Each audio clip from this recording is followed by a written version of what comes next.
കൊൽക്കത്തയിലെ യുവ ഡോക്ടറുടെ കൊലപാതകത്തിൽ പ്രതിഷേധിച്ച് കേരളത്തിലെ ഡോക്ടർമാർ പ്രഖ്യാപിച്ച പണിമുടക്ക് തുടങ്ങി. സമരം ആശുപത്രികളിലേക്ക് എത്തുന്ന രോഗികളെ വലയ്ക്കുന്നുണ്ട്. PG വിദ്യാർത്ഥികളുടെ ഡ്യൂട്ടി ബഹിഷ്കരണവും തുടരുകയാണ്. PG ഡോക്ടർമാരുടെ സംഘടന ഇന്നലെ നടത്തിയതുപോലത്തെ സമരമാകില്ല ഇന്ന് എന്ന കാര്യത്തിൽ സംശയം വേണ്ട.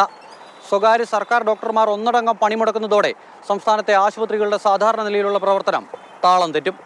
IMA, KGMOA, KGACTA തുടങ്ങിയ സംഘടനകളാണ് സമരം പ്രഖ്യാപിച്ചിരിക്കുന്നത്.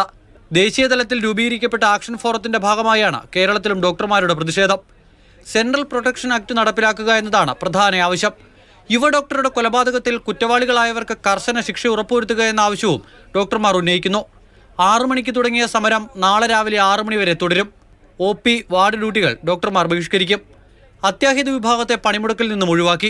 നമ്മൾ എമർജൻസീസും ലൈക്ക് കാഷ്വാലിറ്റി എമർജൻസീസ്, പിന്നെ എമർജൻസി സർജറീസ് ഒക്കെ ഉണ്ടെങ്കിൽ അത് ചെയ്യാം. പിന്നെ ഇൻപേഷ്യൻസ് ആയിട്ട് അഡ്മിറ്റ് ചെയ്യുന്നവരെ ഡിസ്ചാർജ് ചെയ്യൽ അവർക്ക് വേണ്ട പരിരക്ഷ കൊടുക്കണമെന്നാണ് നമ്മൾ പറഞ്ഞിരിക്കുന്നത്.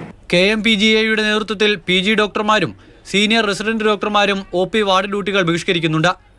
പല ദിവസങ്ങളിലും ചികിത്സ തേടിയെത്തുന്ന പ്രതിദിന പനി രോഗികളുടെ എണ്ണം 10,000-ലധികമാണ്. സ്ഥിതി രൂക്ഷമായിരിക്കെ നടക്കുന്ന ആരോഗ്യമേഖലയിലെ സമരം രോഗികളെ വലയ്ക്കുന്നുണ്ട്. അമൽ തേൻപറമ്പിൽ, മാതൃഭൂമി ന്യൂസ്, തിരുവനന്തപുരം.